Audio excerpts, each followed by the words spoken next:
فعن ابی ہریرہ رضی اللہ تعالی عنہ ان رجلا قال للنبی صلی اللہ علیہ وسلم اوصنی قال لا تغضب فرد ذلك مرارا قال لا تغضب رواہ البخاری۔ صحیح بخاری کی روایت میں ہے کہ ابو ہریرہ رضی اللہ تعالی عنہ بیان کرتے ہیں کہ ایک شخص نے اللہ کے نبی صلی اللہ علیہ وسلم سے کہا کہ آپ مجھے وصیت کیجئے، تو اللہ کے رسول صلی اللہ علیہ وسلم نے کہا غصہ نہ ہوا کرو۔ اس نے کئی مرتبہ یہی بات کہا کہ مجھے وصیت کیجئے، تو آپ صلی اللہ علیہ وسلم نے ہر بار یہی کہا کہ غصہ نہ ہوا کرو۔ اسی طرح صحیح بخاری اور صحیح مسلم کی روایت میں ہے کہ ابو ہریرہ رضی اللہ تعالیٰ عنہ نے کہا کہ رسول اللہ صلی اللہ علیہ وسلم نے ارشاد فرمایا کہ طاقتور وہ نہیں جو کشتی لڑنے میں غالب آ جائے، بلکہ اصلی پہلوان تو وہی ہے جو غصے کی حالت میں اپنے آپ پر قابو پا لے، یعنی غصے کی حالت میں اپنے آپ کو کنٹرول میں رکھے اور غصہ نہ کرے، غصے کو پی جائے، تو اصلی پہلوان اور اصلی طاقتور وہی شخص ہے۔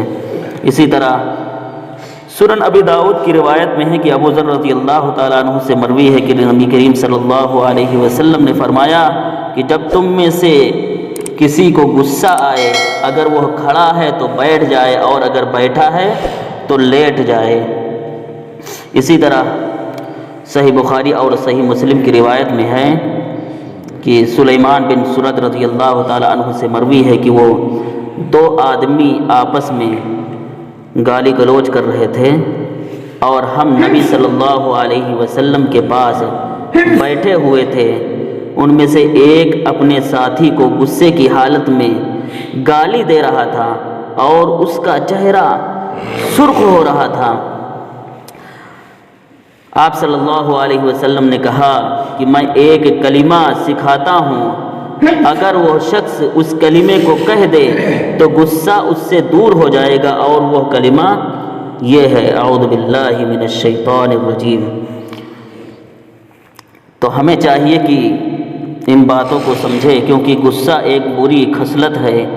جو اکثر و بیشتر انسان کو برے اعمال کی طرف کھینچ لے جاتا ہے، اور یہ شیطان کی وجہ سے ہوتا ہے۔ اسی لیے رسول اللہ صلی اللہ علیہ وسلم نے غصہ نہ کرنے کی وصیت کی ہے اور غصے کی حدت کو کم کرنے کا طریقہ بتلایا ہے کہ ایسی حالت میں انسان کو چاہیے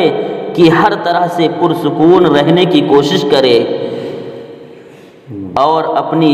حیت کو تبدیل کرے، اگر کھڑا ہے تو بیٹھ جائے اور اگر بیٹھا ہے تو لیٹ جائے۔ اسی طرح وضو کر لے